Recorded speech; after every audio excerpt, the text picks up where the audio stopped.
Donald Trump is undeniably the leader of today's Republican Party, right? His influence over the party is something we witness on a near daily basis at this point. But his influence, his power, really only seems to extend over the people who hold positions of power in the Republican Party. Out there in average everyday America, Donald Trump's influence is waning. He is effectively weaker than ever with the American public. And that's why people like Florida's Trump-loving governor, Ron DeSantis, have become such a threat. Now, we know the SeaPak poll from last weekend, whatever it was, showed that Donald Trump was the clear winner in their straw poll. But before that, there was a conservative conference in Denver where Ron DeSantis won the straw poll. Ron DeSantis' poll numbers have been going up nationwide in, hypothetical Republican 2024 primaries. Trump's have been slipping a bit. DeSantis is rising. There's tension between the two now, which of course we have reported. But I will tell you right now, Ron DeSantis scares me more than Donald Trump. And it's because Ron DeSantis does not have the abrasive, disgusting, and brash personality that Donald Trump has. Don't get me wrong, his personality sucks. But compared to Trump, yeah, it's pretty obvious which one you'd want to spend an hour with at a coffee shop. And that's what makes DeSantis scarier. He hasn't scared off enough of the public like Donald Trump has. But the real reason this man is so terrifying is because he's managed to succeed in areas where Trump has failed, or Trump never thought to go, really. Trans athlete ban here in the state of Florida. That is a massive, massive blow to civil rights and an attack on an already marginalized group of individuals. And he did it for political gain, and he did it successfully.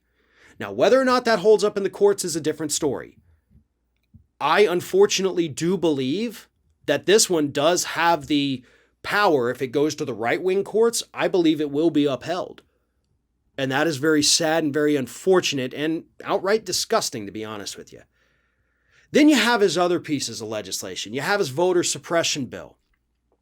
You have, a year or so ago where they voted to impose that poll tax on the former felons who got their right to vote back. The public voted on giving these people their right to vote back. I think it passed by 62%. We wanted these people to be able to vote.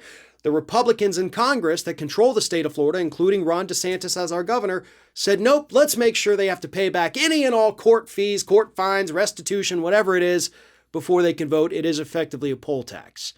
And of course, this year they passed their massive voter suppression bill, which is very similar to the one in Georgia. No water, no food, no drinks for people in line, cutting down voting by mail, which they've now admitted, oops, it may hurt us more than it hurts the Democrats.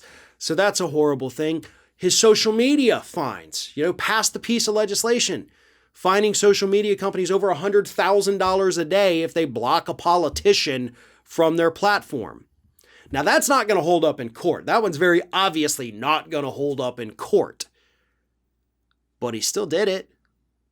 And if he were to have more power, say as President of the United States, he might be able to learn from his mistakes as to why that particular legislation failed in the courts and then enact some kind of federal legislation with the help of Republicans in Congress that wouldn't fail. You also have his anti-protest bills that he has passed here in the state of Florida, basically giving motorists the right, if a protester's blocking the street, you can run them over. Don't worry about it. They shouldn't be in the street anyway. Of course, that didn't apply this past week when you had people blocking roadways, literally shutting off traffic, protesting in solidarity with Cuba. But, those were people that Ron DeSantis liked because he needs the Cuban vote here in Florida in order to be successful in his elections. The problem is this guy knows what he's doing.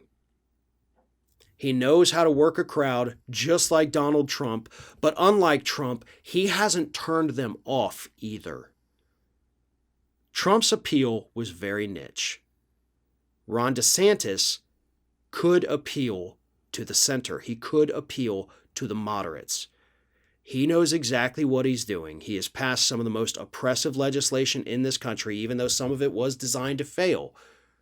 But he hasn't pissed off the center. Trump has. And that is why DeSantis, to me, is far scarier than Donald Trump.